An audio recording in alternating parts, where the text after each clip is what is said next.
ಸಾರ್ವಜನಿಕರಿಗೆ ತುರ್ತು ಚಿಕಿತ್ಸೆಗೆ ಅವಶ್ಯಕತೆ ಇರತಕ್ಕಂತಹ 108 ಆರೋಗ್ಯ ಕವಚ ಆಂಬ್ಯುಲೆನ್ಸ್ಗಳು ಈಗ ತುಕ್ಕು ಹಿಡಿದು ನಿಂತಿರತಕ್ಕಂಥದ್ದು. ಅದು ಕೂಡ ಕೊಪ್ಪಳ ಜಿಲ್ಲಾ ಆರೋಗ್ಯ ಅಧಿಕಾರಿ ಕಚೇರಿ ಆವರಣದಲ್ಲೇ ಸುಮಾರು 8 108 ಆಂಬ್ಯುಲೆನ್ಸ್ಗಳು ಈಗ ತುಕ್ಕು ಹಿಡಿದು ನಿಂತಿರತಕ್ಕಂಥದ್ದು. ಪ್ರಮುಖವಾಗಿ ಈ 108 ಆಂಬ್ಯುಲೆನ್ಸ್ಗಳು ಈ ಒಂದು ಸಾರ್ವಜನಿಕರಿಗೆ ಅತಿ ತುರ್ತು ಚಿಕಿತ್ಸೆಗೆ ಅವಶ್ಯಕತೆ ಇರತಕ್ಕಂತಹ ವಾಹನಗಳಾಗಿರ್ತಕ್ಕಂಥದ್ದು. ಜಿಲ್ಲೆಯಲ್ಲಿ ಎಲ್ಲೇ ಕೂಡ ಈ ಒಂದು ತೀವ್ರ ಅಪಘಾತವಾದರೆ, ಗರ್ಭಿಣಿಯರಿಗೆ ತೊಂದರೆಯಾದರೆ, ಈ ಒಂದು ಹೃದಯಾಘಾತವಾದರೆ ಅಂತಹ ರೋಗಿಗಳಿಗೆ ಶೀಘ್ರವಾಗಿ ಸ್ಪಂದಿಸಲಿ ಅಂಥೇಳಿ ರಾಜ್ಯ ಸರ್ಕಾರ ಈ ಒಂದು 108 ಆರೋಗ್ಯ ಕವಚ ಸೇವೆಯನ್ನು ಆರಂಭಿಸಿತ್ತು. ಅದು ಸಂಪೂರ್ಣವಾಗಿ ಉಚಿತವಾಗಿತ್ತು. ರಾಜ್ಯದಲ್ಲಿ 2008ರಲ್ಲಿ ಈ ಒಂದು 108 ಆರೋಗ್ಯ ಕವಚ ಸೇವೆ ಜಾರಿಗೆ ಬಂದಿರತಕ್ಕಂಥದ್ದು. ಈ ಒಂದು 108 ಸೇವೆಯಲ್ಲಿ ಕೆಲವೊಂದಿಷ್ಟು ಜೀವರಕ್ಷಕ ಉಪಕರಣಗಳಿರ್ತವೆ, ಜೊತೆಗೆ ಆಕ್ಸಿಜನ್ ಕೂಡ ಇರುತ್ತೆ. ಈ ಒಂದು 108ಗೆ ಸಾರ್ವಜನಿಕರು ಯಾರೇ ತಮಗೆ ಹೃದಯಾಘಾತ ಆದರೆ ಅಥವಾ ತೀವ್ರತರ ಅಪಘಾತವಾದರೆ, ರಸ್ತೆ ಅಪಘಾತವಾದರೆ ಆ ಸಮಯದಲ್ಲಿ ರೋಗಿಗಳು ಈ 108 ಆಂಬ್ಯುಲೆನ್ಸ್ಗಳಿಗೆ ಕರೆ ಮಾಡ್ಬೋದು. ಈ ಒಂದು 108 ಆಂಬ್ಯುಲೆನ್ಸ್ಗಳಲ್ಲಿ ಒಂದಿಷ್ಟು ಸಿಬ್ಬಂದಿಗಳು ಇರ್ತಾರೆ. ಅವರು ಪ್ರಾಥಮಿಕ ಚಿಕಿತ್ಸೆಯನ್ನು ನೀಡಿ ಅವ್ರನ್ನ ಆಸ್ಪತ್ರೆಗೆ ಕರೆದುಕೊಂಡು ಬರ್ತಕ್ಕಂಥದ್ದು. ಆದರೆ ಈಗ ಈ ಒಂದು ಕೊಪ್ಪಳ ಜಿಲ್ಲಾ ಆರೋಗ್ಯ ಅಧಿಕಾರಿ ಕಚೇರಿ ಆವರಣದಲ್ಲಿ ಸುಮಾರು 8 108 ಆಂಬ್ಯುಲೆನ್ಸ್ಗಳು ಈಗ ಅವು ತುಕ್ಕು ಹಿಡಿದು ನಿಂತಿರ್ತಕ್ಕಂಥದ್ದು. ಎಲ್ಲೋ ಒಂದು ಕಡೆ ಈ ಒಂದು ಆರೋಗ್ಯ ಇಲಾಖೆಯಲ್ಲಿ ಅವುಗಳನ್ನು ದುರಸ್ತಿ ಮಾಡಿಸೋಕ್ಕೂ ಹಣ ಇಲ್ವಾ ಅನ್ನೋ ಅನುಮಾನ ಈಗ ಶುರುವಾಗಿರ್ತಕ್ಕಂಥದ್ದು. ಒಂದಲ್ಲ ಎರಡಲ್ಲ, ಬರೋಬ್ಬರಿ 8 108 ಆರೋಗ್ಯ ಕವಚ ಆಂಬ್ಯುಲೆನ್ಸ್ಗಳು ಈಗ ಇಲ್ಲಿ ನಿಂತಲ್ಲೇ ನಿಂತು ಹಾಳಾಗ್ತಿರ್ತಕ್ಕಂಥದ್ದು.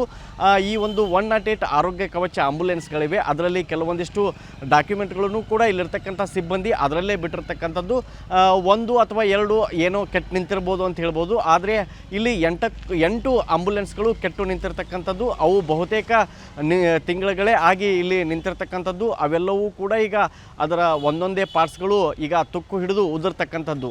ಈ ಒಂದು ಜಿಲ್ಲಾ ಆರೋಗ್ಯ ಕಚೇರಿ ಆವರಣದಲ್ಲೇ ಈ ಎಲ್ಲ ಆಂಬ್ಯುಲೆನ್ಸ್ಗಳು ನಿಂತರೂ ಕೂಡ ಆರೋಗ್ಯ ಅಧಿಕಾರಿಗಳು ಅವುಗಳನ್ನು ಗಮನಿಸಿಲ್ಲ. ಕೊಪ್ಪಳ ಜಿಲ್ಲೆಯಲ್ಲಿ ಕೆಲವು ಪ್ರಾಥಮಿಕ ಆರೋಗ್ಯ ಕೇಂದ್ರಗಳಲ್ಲಿ ಇದುವರೆಗೂ ಕೂಡ ಸಮರ್ಪಕವಾದ 108 ಆಂಬ್ಯುಲೆನ್ಸ್ಗಳಿಲ್ಲ. ಪ್ರಮುಖವಾಗಿ ಕನಕಗಿರಿ ಭಾಗದಲ್ಲಿರ್ಬೋದು, ಕೊಪ್ಪಳ ತಾಲೂಕಿನ ಕೆಲವು ಪ್ರಾಥಮಿಕ ಆರೋಗ್ಯ ಕೇಂದ್ರಗಳಲ್ಲಿ 108 ಆಂಬ್ಯುಲೆನ್ಸ್ಗಳಿಲ್ಲ.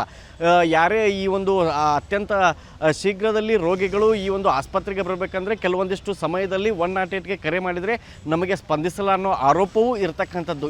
ಇದೆಲ್ಲದರ ಮಧ್ಯೆ ಈಗ ಈ 8 108 ಆಂಬ್ಯುಲೆನ್ಸ್ಗಳಿಗೆ ಏನಾಗಿರ್ತಕ್ಕಂಥದ್ದು, ಇದನ್ನು ಇಲ್ಲಿ ಯಾಕೆ ನಿಂದಿರಿಸಿದ್ದಾರೆ ಅನ್ನೋದು ಈಗ ಸಾರ್ವಜನಿಕರ ಪ್ರಶ್ನೆಯಾಗಿರ್ತಕ್ಕಂಥದ್ದು. ಯಾಕಂದರೆ 1 ಅಥವಾ 2 ಏನೋ ಅವು ದುರಸ್ತಿ ಆಗಲ್ಲ ಅಂದ್ಕೊಂಡು ನಿಂದಿರಿಸ್ಬೋದು ಅಂತ ಅನ್ಕೋಬೋದು. ಆದರೆ ಇಲ್ಲಿ 8 108 ಆಂಬ್ಯುಲೆನ್ಸ್ಗಳು ಒಂದೇ ಕಡೆ ಅವುಗಳನ್ನು ಇಲ್ಲಿ ನಿಲ್ಲಿಸಿರ್ತಕ್ಕಂಥದ್ದು.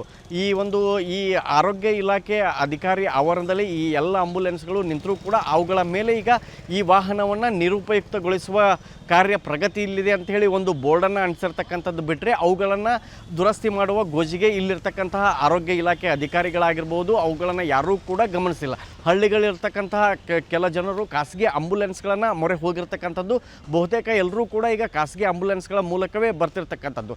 ಸರ್ಕಾರ ಈ ಒಂದು ಕೋಟ್ಯಾಂತರ ರೂಪಾಯಿ ಖರ್ಚು ಮಾಡಿ ಆರೋಗ್ಯ ಕುಟುಂಬ ಕಲ್ಯಾಣ ಇಲಾಖೆ ವತಿಯಿಂದ ಈಗ 108 ಆರೋಗ್ಯ ಕವಚ ಸೇವೆಯನ್ನು ಆರಂಭಿಸಿದರೂ ಕೂಡ ಈಗ ಈ ವಾಹನಗಳು ಇದ್ದೂ ಇಲ್ದಂತಾಗಿರ್ತಕ್ಕಂಥದ್ದು. ಸಾಕಷ್ಟು ಜನ ಈ ಒಂದು ಸಚಿವರಿರ್ಬೋದು, ಸ್ಥಳೀಯ ಶಾಸಕರಿರ್ಬೋದು, ನಮಗೆ 108 ಸಮಸ್ಯೆ ಆಗಿರ್ತಕ್ಕಂಥದ್ದು, ವಾಹನಗಳಿಲ್ಲ, ಅವು ಸರಿಯಾದ ಸಮಯಕ್ಕೆ ಬರಲ್ಲ ಅಂತ ಹಲವಾರು ಬಾರಿ ಮನವಿಯನ್ನು ಕೊಟ್ಟಿರ್ತಕ್ಕಂಥದ್ದು.